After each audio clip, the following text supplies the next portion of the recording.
Assalaamu calaykum kulanti wacan oo wanaagsan dhammaan daawadayaal dhageystayaal meel kastoo aad joogtaan halka aad nagala socotaan waa hal sheeg channel ku soo dhawaada barnaamij gaar ah oo aan diiradda ku saari doono qodobkii dhowaan dowladda Kenya ay horgeysay golaha ammaanka ee qaramada midoobay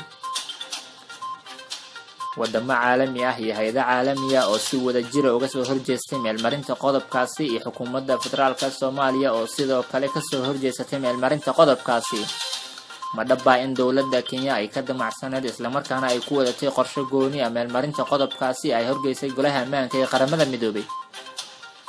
xogayaha guud ee wasaaradda arrimaha dibadda dowladda Kenya muxuu ka yiraahday jawaabtii golaha ammaanka ee qaramada midoobay ay ka soo saareen qodobkii dowladda Kenya ay horgeysay golahaasi barnaamijkaasi qodobo kale ayaad ku maqli doontaan barnaamijka waxa idin soo saaray aniga waa Mucaawiye halka aad kala socotaan waa hal shay ku soo dhawaada mar kale iyo barnaamijkeena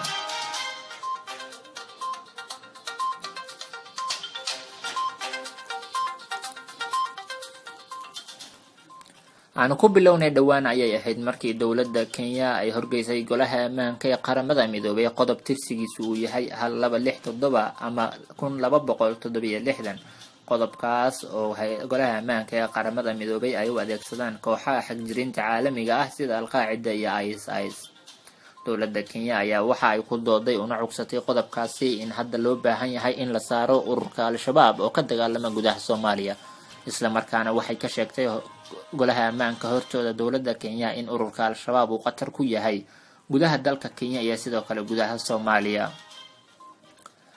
qodobkaasi ayaa haddii lagu dhaqan geliyo gudaha Soomaaliya waxa ka dhalan kara sida ay ku soo warantay xukuumadda federaalka ee Soomaaliya xaalad bini'aadanimo maadaama qodobkaasi meel walba uu ka hirgalo aan la gaarsiin karin wax gargaar ah iyo samafal sidoo kalena aan wax lacag ah loo diri karin sidaa daraadeed xukuumadda federaalka ee Soomaaliya ayaa waxa ay ka doodeen ayna soo sheegeen in haddii qodobkaasi laga dhaqan geliyo gudaha Soomaaliya ay ka dhalan karto xaalad bini'aadanimo oo ka dhana guud ahaan shacabka Soomaaliyeed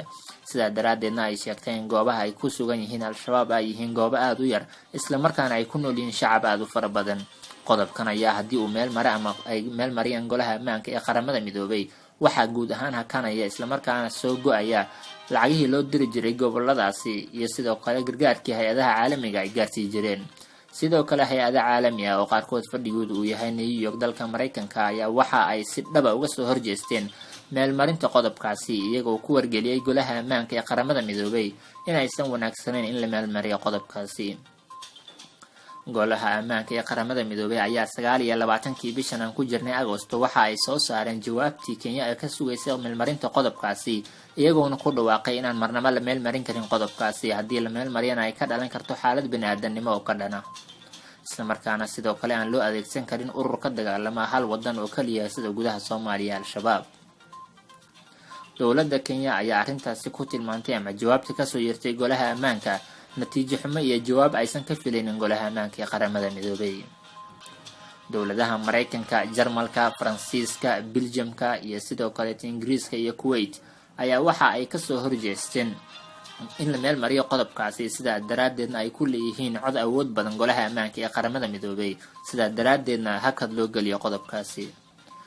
xogayaha wasaaradda arrimaha dibadda ee dowladda Kenya ayaa mar uu wareysi siiyay mid kamid ah wargeysyada ka soo baxa gudaha dalka Kenya waxa uu sheegay inay dhabar jab ku tahay lixaad leh dowladda Kenya jawaabtii ka soo yeertay golaha ammaanka ee qaramada midoobay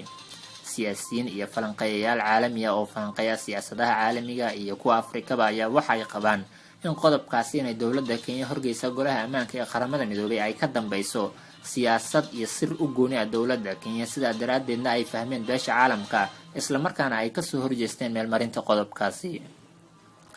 falanqeeyayaasha caalamiga ayaa waxa ay sheegeen in dowladda Kenya qodobkaasi ay ka wadato arrimo u gooni ah isla markaana ay doonayso inay cadaadis ku saarto dowladda Soomaaliya mar haddii qodobkaasi uu meel marana dowladda Kenya ay weerar kasta ka geysan karto gobol kasta oo Soomaaliya iyadoo wax amar aan haysanin isla markaana cugsanaysa hadhow qodobkani uu u ogolaanayo inay weerar ka geystaan dowladaha caalamiga meel kasta lagu tuhumo ururka Al-Shabaab